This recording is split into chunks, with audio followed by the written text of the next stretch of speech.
একটু খেয়াল করে শুনেন। নুপুরের দাম লাখ টাকা হলেও তার স্থান হচ্ছে পায়ে, আর টিপের দাম মাত্র 1 টাকা হলেও তার স্থান কপালে। ইতিহাস সাক্ষী, লবণে কখনো পোকা ধরেনি, কিন্তু মিষ্টিতে প্রতিদিনই ধরে, আবার পিঁপড়াও ছাড়ে না। মানুষ সোজা পথে চলতে চায় না, বাঁকা পথেই আগ্রহ বেশি।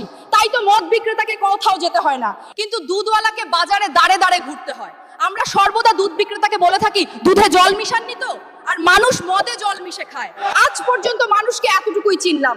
কচু পাতা দেখেছেন নিশ্চয়ই, ওপরে সবুজ আর ভেতরে চুলকানিতে ভরা। ঠিক তেমনি কিছু মানুষ আছে, বাইরে থেকে দেখতে ভীষণ সুন্দর পরিপাটি, কিন্তু ভেতরটা আবর্জনায় ভরা। সাপ দুধ খেয়ে বিষ উগরে দেয়, আর গরু ঘাস খেয়েও দুধ দেয়। সুতরাং দোষটা খাবারের নয়, পার্থক্যটা স্বভাবের।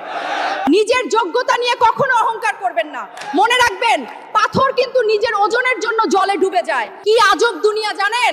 যার চোখে ঘুম আসে তার কাছে ভালো বিছানা নেই, আর যার কাছে ভালো বিছানা আছে তার চোখে ঘুম নেই। যার মনে দয়া আছে তার কাছে দেওয়ার মতো কিচ্ছু নেই, আর যার কাছে দেওয়ার অনেক কিছু আছে তার দেওয়ার মতো মনটাই নেই।